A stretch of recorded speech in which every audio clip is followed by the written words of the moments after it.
Good afternoon. We're going to go ahead and get started here in just a moment. We're so pleased to have you with us this afternoon.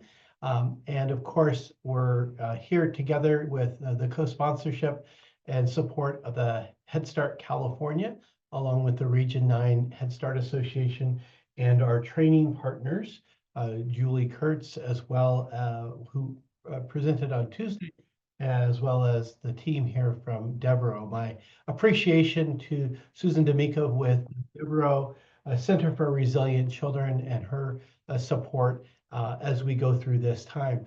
The Region 9 Head Start Association, of course, hearts go out to all those who are disrupted and have had losses this past week in the Los Angeles area, and really more broadly, disasters and natural disasters across our country. We know that it's often hardest hit when it comes to a community, to the Head Start community, both in loss of disruption of life, loss of life sometimes, as well as ongoing disruption to jobs, to opportunities, to small businesses. So we'll continue to bring supportive resources to this community in the weeks and months and year ahead. But for today, I want to introduce Dr. Nefertiti Poyner from the Devereux Center for Resilient Children. Welcome her to take over the screen and to move forward in her presentation. Thank you, Dr. Poyner. Thank you, sir. Thank you, everybody. I will take over in just a moment. Let me figure out which screen wants to show today. We'll get things started. I know there are many things that could have kept you from being here this afternoon, so I just want to thank you for joining me. I'm going to share my screen. All right, colleagues. It is with joy and trepidation that I join you this afternoon for a conversation on finding resilience in times of disaster and sadness. My name is Dr. Nefertiti Poyner. I'm calling in today from North Carolina, so I'm all the way on the other side of the country, but I am definitely with you in heart and in spirit. And I hope that is something is said today that will resonate with you today, tomorrow, and as we all work to rebuild. Again, I bring you greetings on behalf of the Devereux Center for Resilient Children and this North Carolina family over here. Why are we here today? Well, as I said to you, I join you with both joy and trepidation. You know, when this invitation was extended, one of the first things I know I said to myself is, what would what would I say to a team who is dealing with so much? What would I say? And I got quiet and I said, Nefertiti, you will say what you've been saying as you research and provide professional development around the idea of resilience. Hey, Chloe, thank you for checking in. We're going to share the same message. But Nefertiti, this is a disaster that people are dealing with. Their loss of lives and homes and livelihoods. And yes, ma'am. Yes, sir. And we are still going to talk about the importance of finding resilience. And so I want you to do what you're doing now. I want you to stay in the chat box. I want you to be able to talk to me and let's do this thing together. But we are here today to talk about some very important people and a very important aspect of who we are, and that is our mental health. I enjoyed Julie's webinar on yesterday.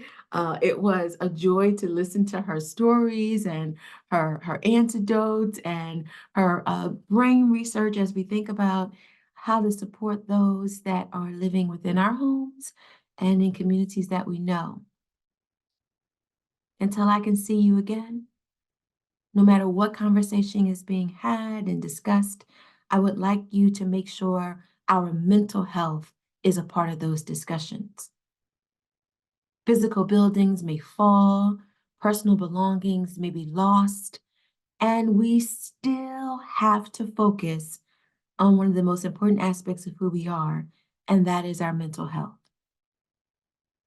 Well, Nefertiti, I'm not sure I'm understanding what you're talking about and where you're going with this. So can you please make sure I understand? I will do that.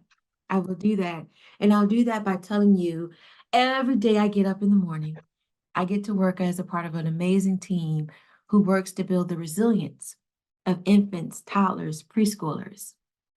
But one thing we know for sure is you can't do that without also thinking about the grown-ups. And so while I told you my name is Nefertiti, what I didn't also tell you is that I started my career as a teacher. I am the bonus mom of 3 children, and I have a child over here who should be doing her homework who is 9. And I believe that there is a conversation around this word resilience. And Julie did a wonderful job talking with us about how to think both about the child and the adult. And today I would like you to really, really lean in with me and think about the grown-up. And so if you are new to our work, I encourage you to visit our website at centerforresilientchildren.org and make sure we become not just friends today, but family. Let's hang out with this word mental health for a little bit. Write this down in your notes. Write the word mental health down in your notes. And you could say, well, Nefertiti, even before the disasters that we're dealing with in our community, nobody wanted to talk about mental health. And I will say, I agree with you. And I will say, can we use this moment in our lives to make this word a bit more acceptable to both the mind, the body, and the spirit? And I want to do that by giving you a simple way to think about it. I love the way the infant childhood mental health consultation looks at this word. Look at this word with me. Read this word. Read the definition of this terminology, mental health.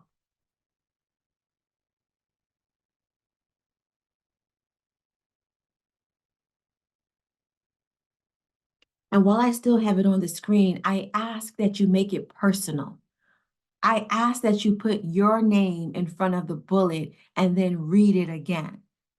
A state of well-being in an individual where Nefertiti can realize her own abilities, where Nefertiti can cope. You get it? Read it and put your name in front of it.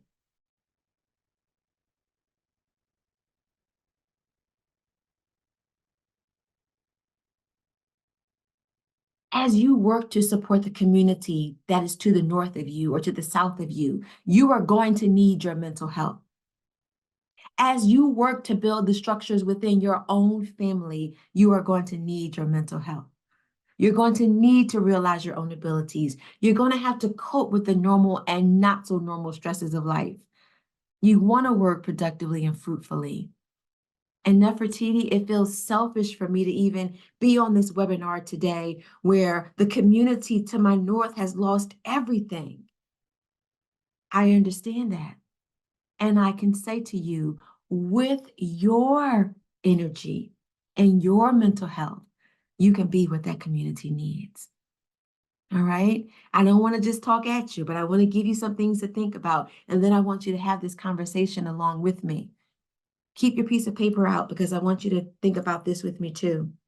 There is a book that we use in some of our other work called Thriving at Work. Dr. Gina DeLapa has in her resource here just ideas about how to build resilience and well-being within the workplace. Within the first few pages of this book, she has something called a well-being pledge. To those of you who I can see your face, thank you so much for feeling safe enough to be on camera with me. For those of you who you felt today to be off camera was better, thank you. I'm glad you're here. And there are going to be maybe some more people who listen in the future who didn't join us live. For everybody that's listening to the sound of my voice, I want you to complete this piece of writing as if no one else is in the room with me. No one else is in the room with you. This is a pledge for the work today, colleagues. How do you find resilience? And how do you find your joy when it seems like the world is full of so much despair? Well, you first begin by writing, I, Nefertiti Poyner. And then I'm going to read the sentence that completes that. And then it says, because. Why is this webinar going to be any different than the webinars that happened before the fires?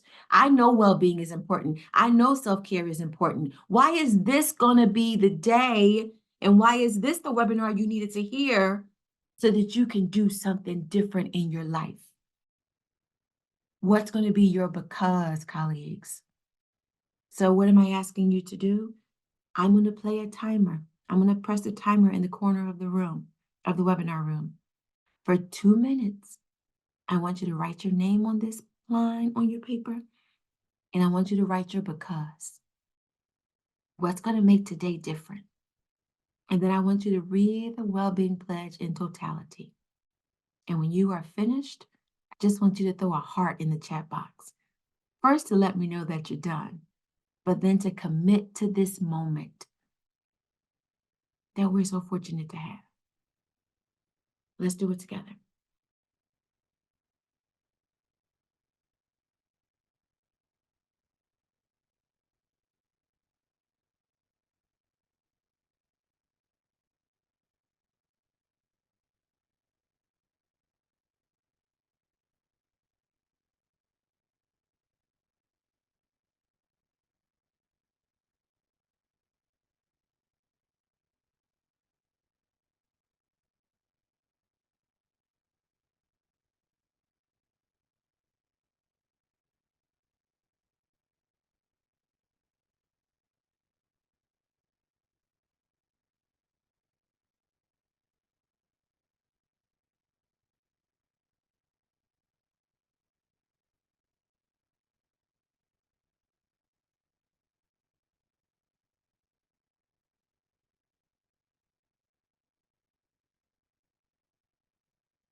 Thank you for your hearts.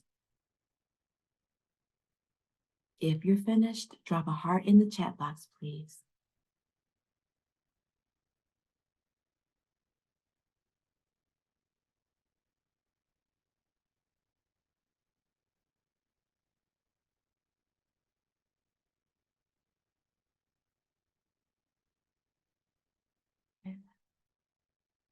Thank you for doing that with me. I don't know what your because is, and I don't want to interrupt the hopeful safe space that we're creating together. So I'm not going to ask you to write your because in the chat box, but I would like to ask that you just take a picture. If you have your phone with you, just take a picture of your because. Take a picture of that.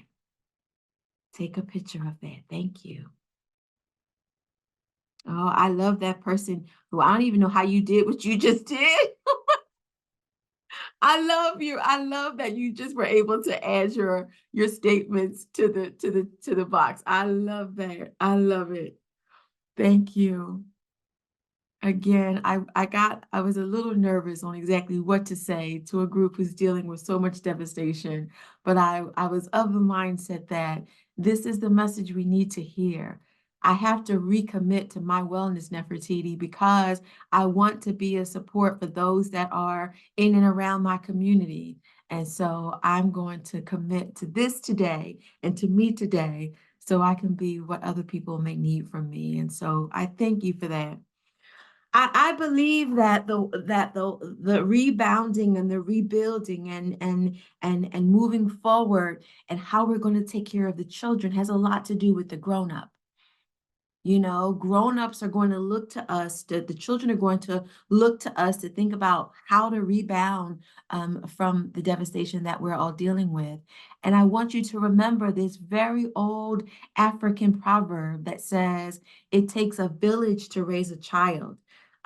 Raise your hand, send me a reaction if you've heard that before. It takes a village to raise a child. Yeah, yeah, yeah, yeah. But here is what I'm starting to think about this moment in life. It doesn't just take a village to raise children, but it takes healthy villages to raise healthy children. And so, why would Ed ask us to get together and talk about how to rebuild when we're still right in the middle of it? Because we have the privilege of raising and teaching young people. And because of that, we have to make sure the village is healthy. And one of the nicest thing I heard Ed say is, we're not just going to be here for you now, but we're going to be here for you in the future. Take a picture of that and put that with your notes for today. I don't just want my village to be my village to be a village. I want my village to be healthy. And the way to do that is to prioritize the well-being of the grown-ups. You know, I just left Arizona a few days ago. I started to stay a little longer so I could just come over and do this presentation with you live. But then I was like, no, but on the way home, when you get on the airplane and the flight attendant says, you got to put your mask on before you help somebody else. That's both literally and figuratively right now, right? You have to take care of yourself. To those that were able to get away and be with me today, your well-being is important. For someone who signed up but you couldn't get to the webinar and you're listening to in the future, your well-being is important. But Nefertiti, I didn't need you to tell me that. I already knew that. But you're still listening to this webinar, and I'm going to ask you the question once again. What's going to make this webinar different? You've dealt with tragedy before. What's going to make this tragedy different? What is it going to take for you to start putting yourself first? That's not an answer I want you to put in the chat box. It's an answer I want you to explore until we can see each other again. Now, as a part of your rebuilding, both mind, body, and spirit, we would like you to think about your resilience. I've been talking about resilience for over 2 decades. For over 2 decades. Today, I want you to hear the word, and I want you to have a definition of the word that matters to you. Because as your community continues to deal with what it's dealing with, and you hear the word rebound and rebuild, you're going to hear the word resilience too. But if you could put in the chat box for me, what comes to mind when you think about the word resilience? I say resilience, you say what? What would you put in the chat box to support the idea of resilience? What would you say?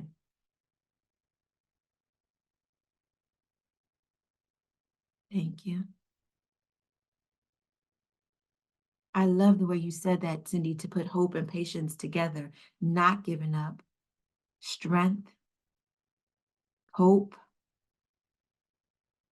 still standing, still standing. Yeah, yeah, yeah, yes. Beautiful, beautiful. Okay. Thank you for this. Oh, Harleen, I like that too. With a smile, with a smile. I love it. So again, as you hear this word resilience out and about as we move forward, I want you to think about the definition that matters for you and for your family. And if you happen to have a rubber band around, I want you to think about the word resilience. For the person who couldn't join us today, when you go home this evening and the person says, you were on a webinar today, what was that webinar about? I want you to tell them, well, believe it or not, she talked about rubber bands. She talked about rubber bands and she did this thing. Hold on, I'm just trying to get my mouse where it needs to be. She did this thing and she said, life is going to pull on me. That's what she told me. She said, life is going to pull on me, but I have to make a choice that I'm not going to stay this way. And that I'm going to use every available resource I have to work on bouncing back, overcoming, still standing. And as somebody said in the chat box, I'm going to do it with a smile. Colleagues, again, I'm being fully transparent with you. I didn't know if I wanted to come to this webinar space and say to you, you got to be resilient. I wanted to say something else. I wanted to be more scholarly. I wanted to be more research-based. I wanted to be more hopeful. But when I got quiet, there is nothing more hopeful to me than knowing that life is going to do this to me. and I am still here, and I can work on doing things that help me bounce back. That's what I want to talk to you about until I can see you again. I want you to make your resilience a priority.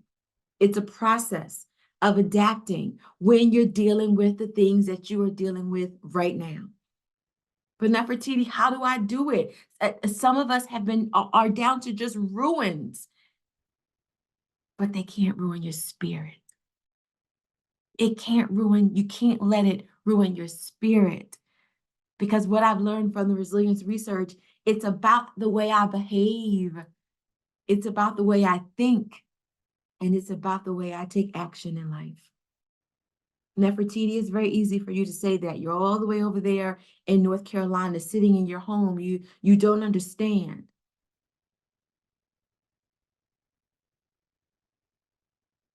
I may not understand it all, but I do understand risk and loss.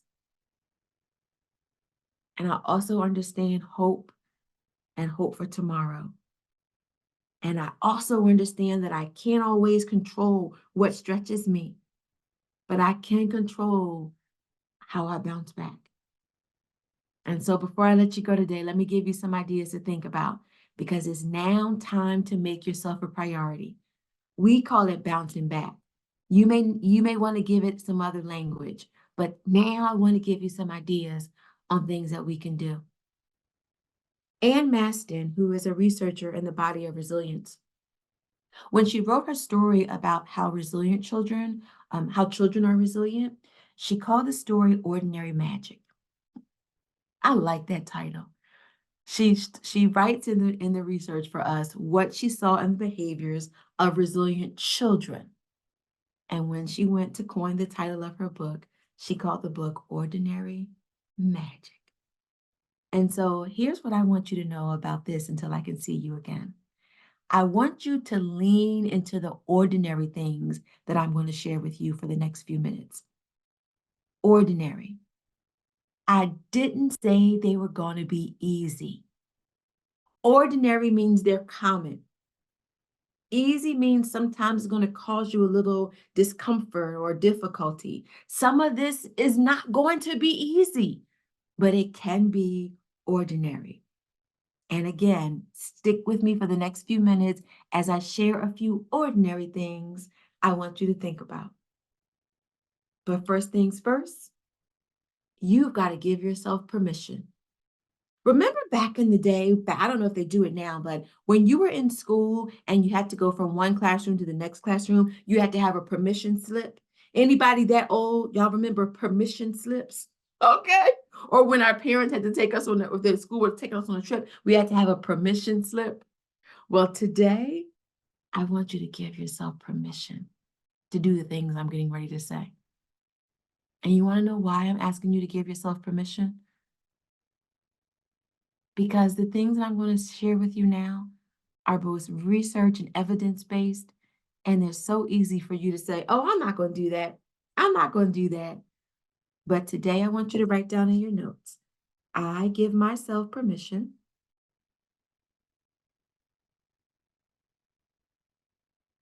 to. I give myself permission. And then I want you to go with this next few things I'm going to think about with you. All right?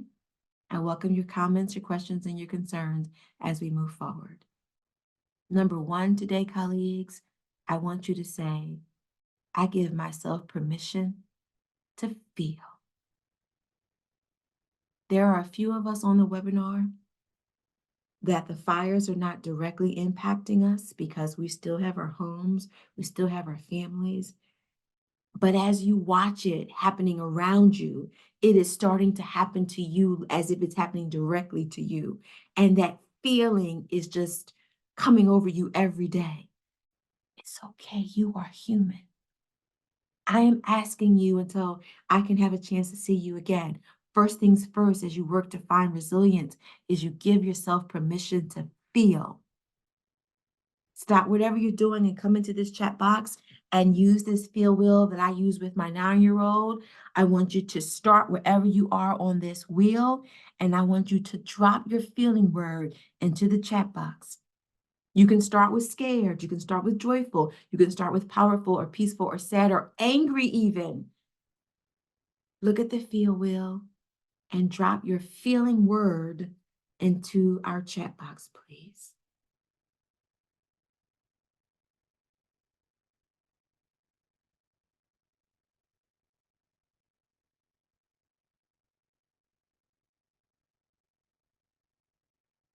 Thank you, Erica.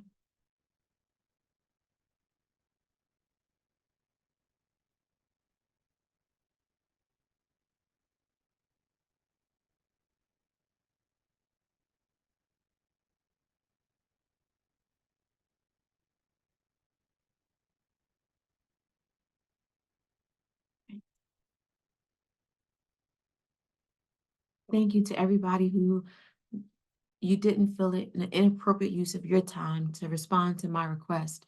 I can't do this webinar without you, and I'm very glad that you felt comfortable enough to put your word in there. And I see that as I look at the field wheel words, we are a bit all over the field wheel, which feels wonderful.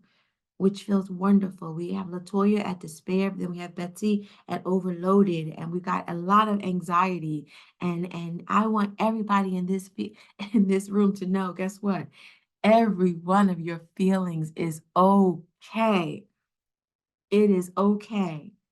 As you work to find resilience, here's what's not okay, Monique. I'm fine. Everything's fine. I'm going to be fine. I went to that webinar with Nefertiti. She told me everything was going to be fine. Everything's fine. Everything's fine. No, ma'am. No, sir. Until I can see you again, maybe you want to just Google the term feel wheel and continually to check in with yourself.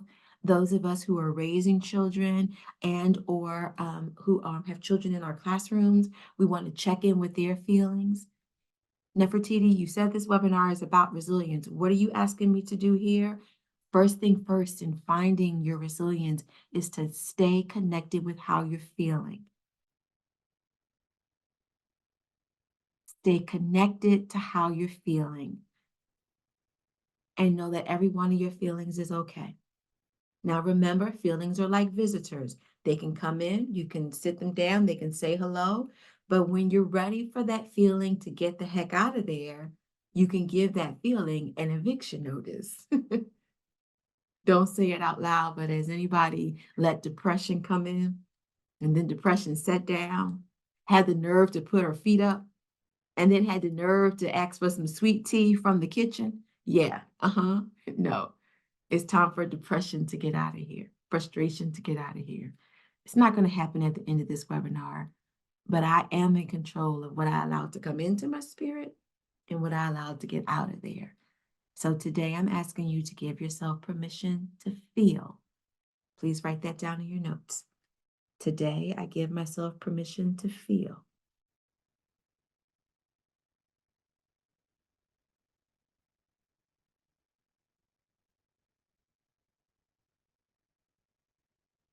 Right?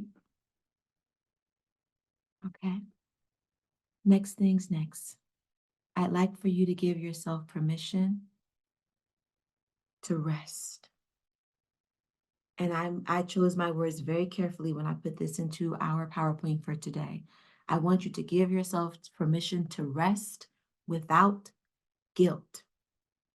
See, here is what I see happen sometime in the research. When things are going okay for me, when I still have, I can join a webinar at 3 o'clock East Coast time because I can do that. But I know people, you start to feel guilty. And then you sit up at night and you can't rest because 6 of us on this webinar, you get to bed, you get to bed, and then you can't get to sleep because you're so busy worrying about other things. Listen to me. Listen to me. Worry isn't going to change not a single thing that's on your mind. And so I tried my best to make sure I gave you something to think about. Before you lay your head down to rest tonight, I want you to say to yourself, tonight, I give myself permission to rest. Because you can't do this tired. You've been trying. It wasn't working before. It's certainly not going to work now. You can't do this tired. So I want you to give yourself permission to rest. But if you notice, I also put the word rest in quotations because I don't just mean a good night's sleep. 6 of us on the webinar, you are doing like this in life. This is you. And it's become your norm. When someone says, what you doing this weekend? You run down a litany of things that you're doing. You're going to do this, you're going to do this, you're going to do this, you're going to do this. You never say to anybody, I'm taking tomorrow off. You never say to anybody, I'm going to watch my favorite Netflix show. You don't say that.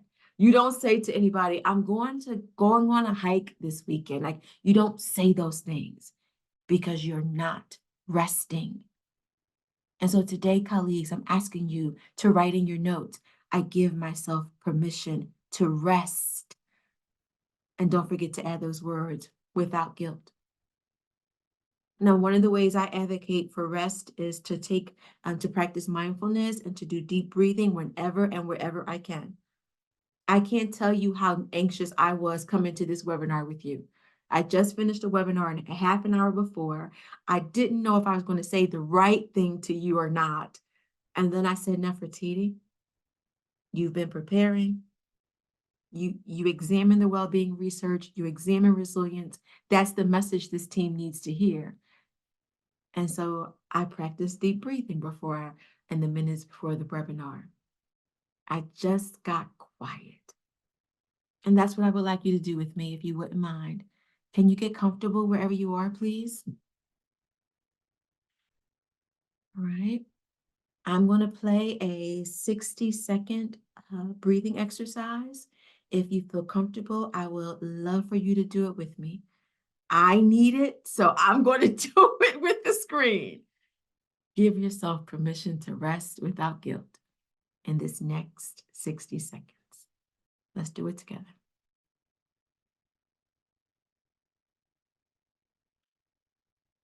As you breathe in, I want you just to take a nice deep breath until the circles connect. And then as soon as the circles have connected, I want you to breathe it out and let the rectangle dissolve. You ready? Let's do it together.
There's a person on the screen that stopped after a few minutes and they said, I don't have time for this.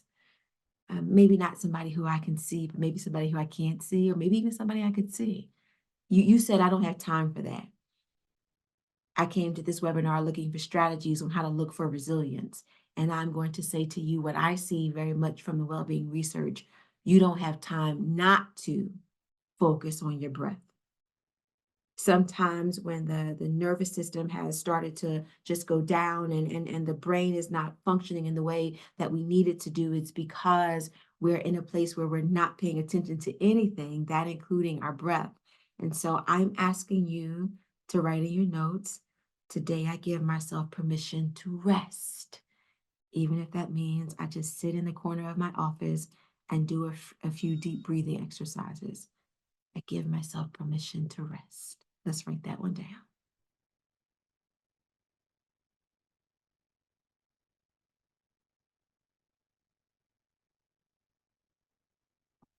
It's ordinary.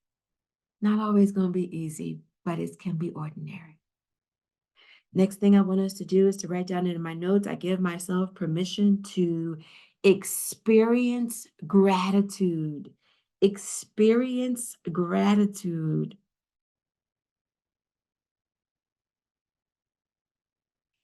Oh, colleagues, when you watch the first few minutes of a newscast, or when you leave your workplace tonight, or you're even at home right now, there's so many things that can just feel negative and difficult.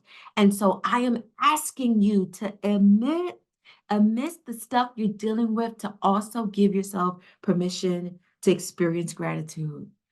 There is such a great body of research that talks about the importance of being in the moment of gratitude, especially when you're dealing with things like your community is dealing with.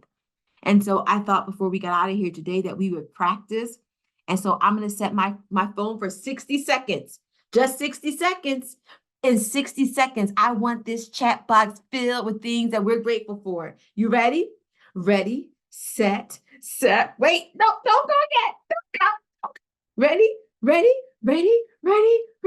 ready, set, go. Fill the box with things you're grateful for today. Let's go. Let's go. Let's go. Let's go. I'm grateful for you. I'm going to write that.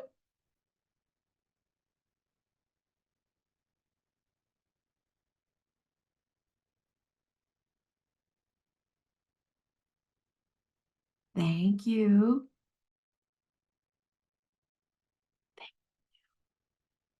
Oh, rainbow. Yes. Yes. Oh, Roxanne. I love. Yes. Yes. Vanessa, how nice to hear you say that.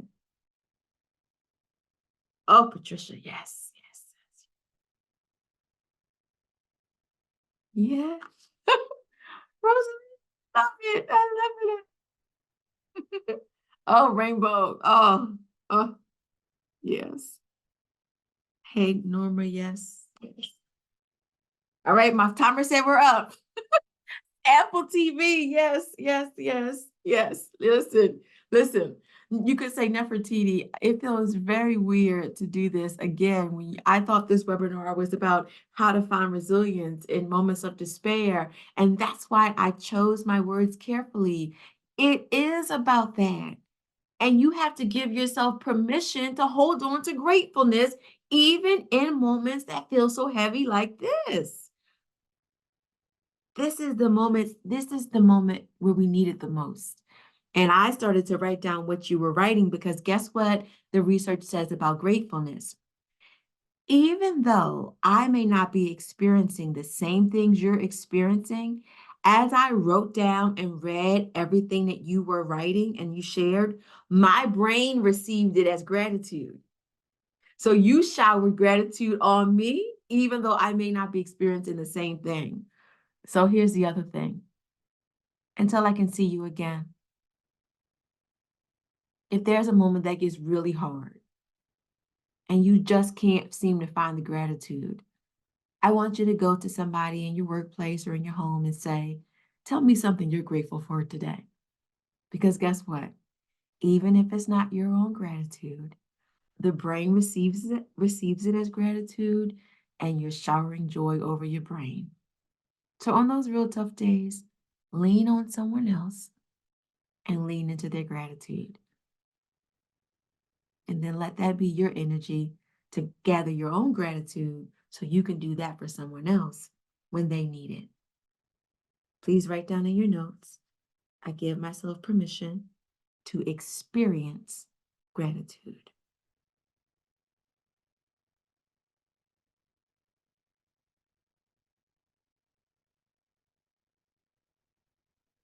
Thank you.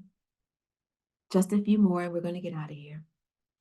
Today, I give myself permission to take things one day at a time.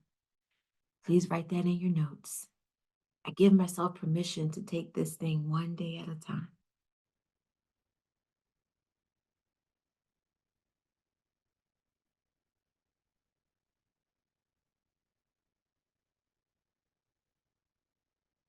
I don't know if you can see it. You can't see it here in my office. I have a quote it's a plaque that says, "Live today well." Live today well. Because again, I'm sharing with you what I see in the research that I use in my own life that I hope will resonate with you in a manner that brings you greater joy today. Live today well. Because a few of us, we're so thinking about tomorrow and Tuesday and next year. And listen, none of those things are for sure. Not one of those things that's got you ruminating over is a sure thing. And so do yourself a favor by giving yourself permission to just focus on today. And I have a very close friend who she was very clear to me one day. She was having one of those days and she said, Nefertiti, I like what you told me to do about living today well, but she said I had to change it today. I said, how'd you change it? She said, live this moment. Well, live this moment. Wow. My quote right there says, live today well. My good friend says sometimes you have those days where you just have to say, I'm living this moment well. I know smiling and laughing doesn't always seem like something you want to do when you're trying to find your resilience, but guess what the research says? Humor is a protective factor. So if you've smiled with me at any point today, you are leaning into your resilience. And I want you to give yourself permission to do more of that. Okay? All right. Let's go back to this mantra that appeared after we did our breathing activity, but I want us to read it one more time, please. I honor my journey step by step. I give myself permission to rest, to feel, and to hope. Today I choose grace for this moment and courage for tomorrow. I can make sure that Ed has this in print until I do that. If you want to take a picture of it, to memorize it, to say it to yourself, I think that would be okay. I'm going to honor my journey step by step. I give myself permission to rest, to feel, to hope. And today I choose grace for this moment and courage for tomorrow. Let's go ahead and wind things up. Today I give myself permission to look forward to the future with positivity. Well, Nefertiti, you a moment ago you just told me to live for right now. I did. And I want you to also look forward to the future with positivity. And so what I'd like you to do is I want you just to grab a piece of paper.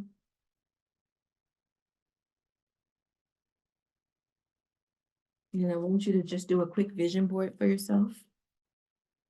If you were to give yourself maybe a webinar like this, is it necessary because things are better?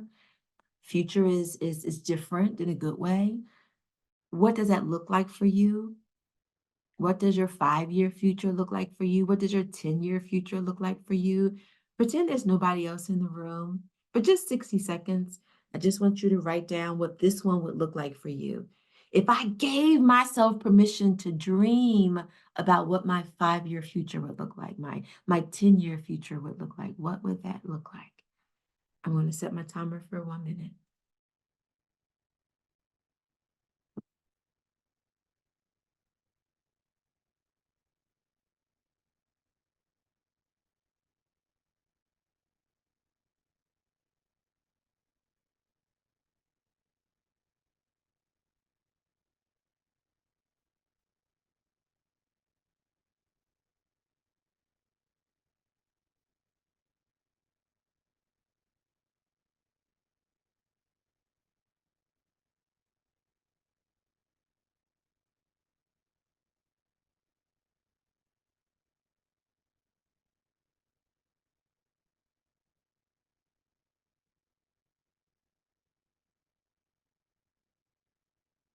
I hope you join.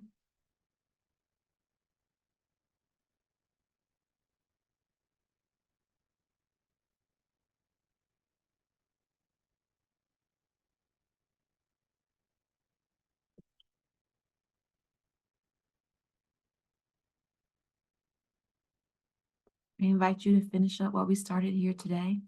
I want you to write down what this looks like for you. I want you to continue to know that it is possible and we can have trauma and stress and keyword there, and I can look forward to the positivity that my future will hold. And so I would love for you to keep this with you. I don't know about you, but one of the first things I see in my image is lots of smiles. I think that's important to me. I want my future to be filled with smiles. Doesn't mean there's always going to be some things that take the smile away, but in every one of these pictures, there's some smiles. Yeah, thank you. To those comments that are coming to the chat box, both in the chat box and personal, I can't thank you enough. Again, I told you I began today with such a degree of trepidation because I didn't know if I was going to say the right thing. But I believe a conversation around resilience is the right thing to say. And so I will leave you with just some things to think about until we can see each other in another way. And that is to think about the word from the research called protective factors. You know, the resilience research says we're all going to deal with some risk. Your community is dealing with some risks. And in my trainings that I do for Devereux, we sometimes call the risks rain. There are things in your life that just they come down on you. And 6 of us on the webinar, it feels like we've got a cloud over us, right? It feels like there's always some rain on us. And nobody knows because you handle this stuff so well. Who am I talking to? Don't say anything out loud. But I bet I'm talking to somebody in this room that feels like there is always a cloud over your head, and nobody knows how heavy things are for you because you carry it so well. I often say to that person who's listening to me with such an eager ear now, just because you carry it so well doesn't mean it's not heavy. Just because you've been carrying that thing so well, it doesn't mean it's not heavy. Maybe this webinar needed to cut through the noise of your life so that you could realize, I'm gonna have to put some of this stuff down. I don't know who needed to hear that. The resilience research calls some of the things we deal with risk factors. It can feel like extra weight. It can feel like rain. And until I can see you again, I want you to always know where your umbrellas are, colleagues. Nefertiti, what are you talking about now? Well, here's the deal. When the world feels like it's raining on you, you need an umbrella. Now, is she not the cutest thing you've seen all day? Look at her. And I didn't know if I wanted to add this again with you and your community dealing with so much, but this is in the well-being research, so I had to share it with you. When you feel like moments that you're in right now, you need your umbrellas. Now, if we were in person, I would clear the whole first row out because you would be scared that I have an umbrella open in my house. I did a webinar a few years ago during COVID, and the lady said, put that umbrella down. You're in your house. I take back and told her, don't tell me what to do. I'm in my own house. LOL, LOL. Nefertiti, I don't know if I get it. What are you saying to me? Until I can see you again. When life feels like it's raining on you, I want you to think, let me grab my umbrellas. On the screen, you see 4 umbrellas that I want you to think about. Relationships. Relationships. We already see it evident in your community where physical buildings that have been there for years, where family history has been there for years is gone. We still have each other. That's a protective factor. The joining together of your communities is a protective factor. Let that be an umbrella that shines bright. We call that one relationships. Initiative, the ability to make choices and decisions and act upon them.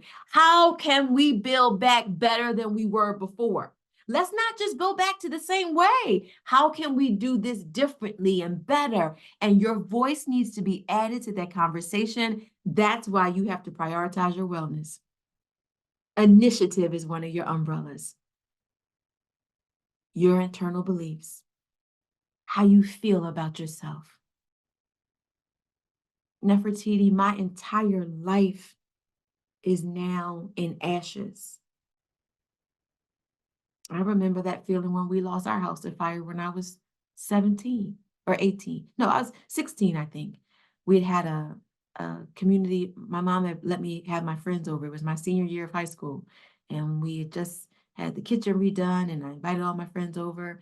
And on the way back home from dropping off one of my friends, there was a fire truck in the middle of the street. You never know where the fire truck is, and the fire truck was at my house. How do you feel about yourself amidst these challenges? Are you going to let it take you down? Or are you going to say, I'm going to put my own mask on so I can help somebody else? Those are strong internal beliefs. And then finally, I want you to have the protective factor or the umbrella of self-control. I want you to have all your feelings, and I just want you to do it in a healthy way. It's okay to be sad. It's okay to be sad. It's okay to be mad. It's okay to be frustrated. It's okay to question existence and why things happen. All of those things are okay. How you channel your curiosity and your questions is what we have to focus on. That is the protective factor of self-control. And so why did I bring these things out? Because the resilience research calls it risks. We call it rain. And when it's raining, you need your protective factors. So as a follow-up to today's webinar, also make sure Ed and the team has a copy of the DARS, which we have a tool on our website that you can utilize to help you think about your protective factors. And again, until I can see you again, I'm just so thankful for everybody that was able to hang out with me today. All right. So I'm going to be here for 6 more seconds. If you've got some questions, comments, concerns, you can scan those QR codes so we can stay connected. I consider you part of family now. So let this not be the last time we are able to talk and connect. Are there any questions for me about anything that we talked about today? Any questions or comments? Thank you, Ruth. Thank you.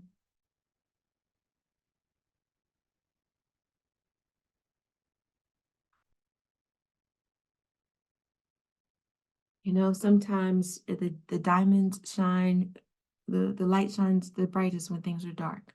And I remember talking to someone during COVID who said, Nefertiti, I'm tired of needing to be resilient. I just want things to be easy. And Leah, I wish I had some answer I could give her back and make her, feel good about the situation. But, only thing I said was, me too. All I could say was me too. But sometimes when things are the darkest is when the light shines the most. Let's keep shining, y'all. It takes a healthy village to raise healthy children. Let's do it together. Thank you. Thank you, Sylvia. I'll see you soon. Thank you, everybody. And I'll stay around for questions or comments if there are anything in the chat box. But again, thank you for your partnership and the invitation to support the community. Oh, well, the pleasure is ours. We so appreciate you and the team at Devereux to bring this kind of thoughts, your personal stories, suggestions, strategies, all so well timed and something that we all need to practice, whether we're in the midst of the crisis or we are just longing for those who are struggling.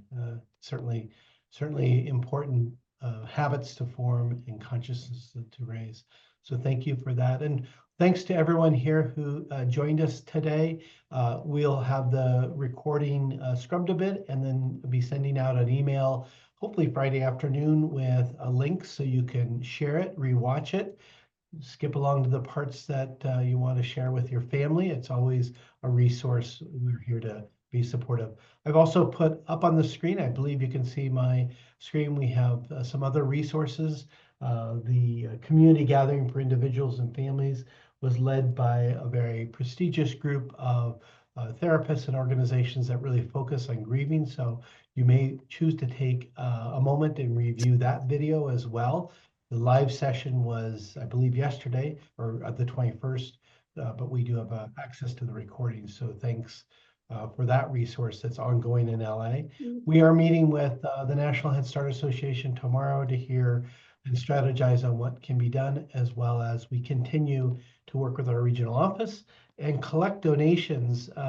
We like to have a stock of gift cards that we can send to the programs most affected, Pacific Clinics and others in the heart of it. So they have a little resource, a little love gift card, $50, $100, so that those families who are really struggling, trying to fill in the gaps, would have that additional resource. So if you donate any funds as an organization, as an individual, we'll make sure those funds are translated into gift cards for Head Start families, staff who are in the ground zero. All right. Thank you and have a wonderful afternoon. Thanks, Nefertiti. Thank Thanks, you. Susan.